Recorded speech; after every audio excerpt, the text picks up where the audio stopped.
Here's the exact text you provided, written without any changes. Number 10. The Mandela Effect. Imagine waking up one day and discovering that a childhood memory, a detail you've held onto your entire life, is completely, unequivocally wrong. The Berenstain Bears? Nope, they were always the Berenstain Bears. The iconic quote from Star Wars? Turns out Darth Vader never said, "Luke, I am your father." He said, "No, I am your father." This phenomenon, where a large group of people share the same false memory, is known as the Mandela Effect. The name comes from a shared, incorrect memory of Nelson Mandela dying in prison in the 1980s. Thousands of people vividly recalled news coverage of his death, his widow's emotional speeches, and even his funeral, all of which never happened. So what's going on here? Is it a glitch in the Matrix? A secret timeline shift? Probably not. The unsettling truth is that your brain is just a massive, incredibly confident liar. Memory isn't a video recording you can play back. It's a reconstructive process. Every time you recall a memory, your brain is actively rebuilding it, filling in the gaps with details that make sense. Over time, these gaps get filled with misinformation, things you've read online, or details from a conversation you had last week. The Mandela Effect is just a collective hallucination, a shared mistake that highlights a terrifying fact. Your memories, the very things that define your past, are as fragile and unreliable as a cheap plastic toy. Number 9. Photographic memory is a myth. Let's be honest, you've probably used this phrase at some point. I have a photographic memory. Maybe you said it sarcastically when you remembered a random fact. Or maybe you truly believe some people can just snap a mental picture of a page and recall it perfectly. The truth? It's almost entirely a myth. The very concept of a photographic memory, or eidetic memory as it's known in science, is a beautiful lie your brain tells itself. While some people do have an incredible capacity for memory, like chess grandmasters who can recall the position of every single piece on the board after a quick glance, it's not a photograph. It's a skill. It's the result of intensive practice, pattern recognition, and an incredible amount of mental organization. For the rest of us, our brains are less like a high-definition camera and more like a messy attic. You might be able to find the box of Christmas decorations, but it's going to be a struggle, and you'll probably find some old junk you forgot about along the way. Your mind fills in details, blurs the edges, and focuses on what it deems important. The closest thing we have to a photographic memory is the uncanny ability to remember the most useless, embarrassing, and awkward moments from our past with perfect clarity. Basically, your brain can't remember your shopping list, but it can perfectly play that time you tripped on the stairs in front of your high school crush. Number 8. The false consensus effect. Imagine you and your best friend are arguing about something utterly ridiculous, like whether it's okay to wear socks with sandals. You're both completely certain that your opinion is the correct, widely held belief. The psychological phenomenon at play here is the false consensus effect, and it's basically your brain's way of telling you that everyone secretly agrees with you, even when they don't. It's the reason why, when you tell a joke that no one laughs at, you assume they just didn't get it. It's the reason why you're so shocked when someone votes differently than you, or has a completely different take on a movie. Your brain creates a little echo chamber for itself, projecting your own thoughts and beliefs onto others, and assuming that your experience of the world is the universal one. It's a cognitive bias that makes you feel a sense of belonging and validation, a mental shortcut that saves you from the hard work of truly understanding other people's perspectives. So while it makes you feel safe and right, it's also a deeply flawed and often creepy lie that prevents you from seeing the world as it truly is. A vast, messy tapestry of conflicting opinions, all of which feel perfectly normal to the person holding them. It's a comforting illusion, but one that can lead to some truly baffling social interactions. Number 7. Confabulation. Have you ever caught yourself telling a story from your past, only to realize later that a key detail, or maybe even the whole thing, was made up? Don't worry, you're not a pathological liar. You might just be confabulating. Confabulation is the act of filling in gaps in your memory with plausible but completely false information. It's your brain's way of maintaining a coherent narrative of your life, even if the facts don't quite line up. It happens to everyone, but it's particularly common in people with memory-related conditions, where the brain is desperately trying to piece together a story from fragmented bits of information. But for most of us, it's a more subtle and insidious process. We might remember a conversation we had, but completely invent the other person's side of it. We might recall a childhood event, but subconsciously borrow details from a movie we watched last month. Your brain is essentially a master of improv, always ready to step in and keep the show going, even if it has to invent a few lines of dialogue.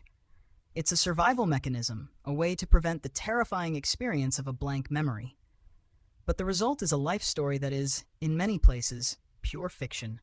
It's a creepy secret that the hero of your life story might just be a character you invented yourself. Number 6. The fading affect bias. Have you ever looked back on a terrible, embarrassing moment from your past and found that it doesn't sting quite as much as it used to? Or maybe you remember that one summer where everything was perfect, and the memory feels even brighter and more idyllic now? This isn't just you romanticizing the past, it's a real psychological phenomenon called the fading affect bias. Your brain is a sneaky little manipulator that's specifically designed to downplay negative emotions and amplify positive ones over time. It's an emotional filter, a kind of internal propaganda machine that ensures your overall life narrative trends positive. The bad feelings, the anger, the sadness, the regret, fade much more quickly than the good feelings of joy and accomplishment. It's a survival mechanism, a way to prevent us from being crippled by past trauma and to encourage us to move forward. But it also means that your memories are never truly a faithful record of what happened. They're a curated playlist, with all the sad songs removed and the best tracks put on repeat. The moments that shaped you, both good and bad, are distorted by this internal editor, leaving you with a slightly rosier, slightly more heroic version of your own life story. Here's the exact text you provided, written without any changes. Number 5. The omission of time. Imagine trying to remember a trip you took last year. You can probably recall the major events, the flight, a great dinner, a beautiful sunset, a funny conversation. But what about the endless hours in between?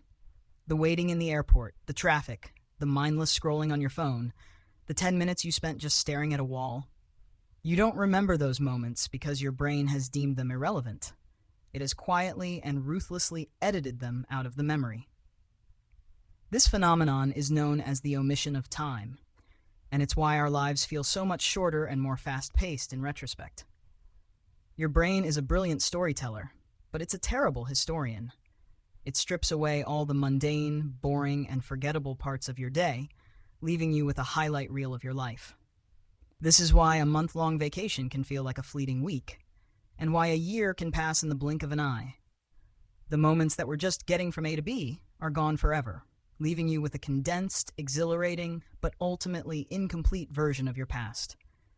It's a creepy secret that your mind is deleting the vast majority of your life, one boring moment at a time. Number 4. The Baader-Meinhof phenomenon. Have you ever learned a new word, a new fact, or bought a new car, and suddenly you start seeing it absolutely everywhere? It feels like the universe is conspiring to show you this one specific thing, and it can be a little unsettling. This is the Baader-Meinhof phenomenon, also known as the frequency illusion, and it's basically your brain playing a trick on you. The word or item wasn't suddenly more common, it was always there. Your brain just didn't think it was important enough to notice before. Now that you have this new information, your subconscious has been given a new instruction. Look for this, and it starts filtering your perception to do exactly that. The world seems to be filled with this new thing because you're actively seeking it out, even if you don't realize it. It's the reason you suddenly see red cars everywhere after buying one, or why you hear a new song on the radio and then hear it on 3 different TV shows that week. It's a creepy secret that your mind, in its quest for efficiency, is actively editing your reality, prioritizing what it thinks is important and ignoring everything else. The world hasn't changed. Your perception of it has. Number 3. Misattribution of arousal. Imagine you're on a first date. You both decide to go to a scary movie. The movie is terrifying, your heart is pounding, Your palms are sweaty, and you feel a thrilling sense of excitement. You look at your date and think, wow, I must really like this person. I'm feeling so attracted to them. The truth is, your body doesn't really care why it's feeling a certain way. It just knows it's excited. The psychological term for this is misattribution of arousal, and it's when your brain mistakes the cause of your physical excitement. You've just watched a horror movie, so your heart rate is up and your adrenaline is pumping.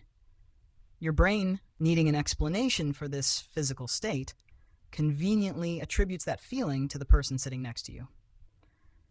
It's a sneaky little cognitive hack that can make you believe you're experiencing a powerful emotional connection, when in reality, you're just experiencing a shared physiological response.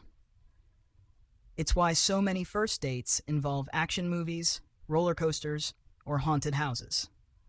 The scary, exciting situation creates the perfect environment for your brain to tell you a little lie, making you believe that the sweaty palms are a sign of love, not just a sign of a really good jump scare. Here's the exact text you provided, written without any changes. Number 2, the spotlight effect. Have you ever walked into a room and felt like every single person was looking at you? Maybe you had a stain on your shirt, or your hair wasn't quite right, and you were convinced that everyone noticed it. This is the spotlight effect, and it's a terrifying lie your brain tells you every single day. The truth is, people are far too consumed with their own lives to notice or care about your tiny imperfection. We have a tendency to overestimate how much other people are paying attention to our appearance and our actions. Your brain, in its constant quest for self-preservation and validation, puts you at the center of the universe and assumes everyone else's reality revolves around you too. This is why a small social blunder can feel like a public humiliation, and why you can't stop replaying that embarrassing thing you said at a party, even though no one else even remembers it. The spotlight you feel on you isn't real. It's a trick of your mind, a completely fabricated one-person show that's playing on a loop in your head. It's a creepy secret that you are, in fact, not the star of everyone else's movie. Number 1, childhood amnesia. Think back to the earliest memory you have. For most people, it's somewhere around the age of 2 or 3. You can probably recall a birthday party, a family vacation, or a specific moment of joy or terror. But what about everything before that? The first few years of your life, the first steps, the first words, the first time you tasted ice cream, are completely gone, wiped from your memory as if they never happened. This psychological phenomenon is known as childhood amnesia, and it's a fascinating and deeply unsettling quirk of the human mind. The reason for it isn't entirely clear, but the leading theory is that our brains are simply not yet equipped to form long-term narrative memories.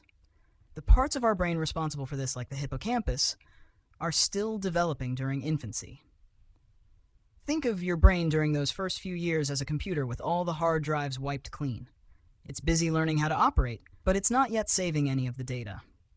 The early moments of your life, the very foundation of who you are, have been permanently deleted, leaving behind a blank, unrecoverable slate.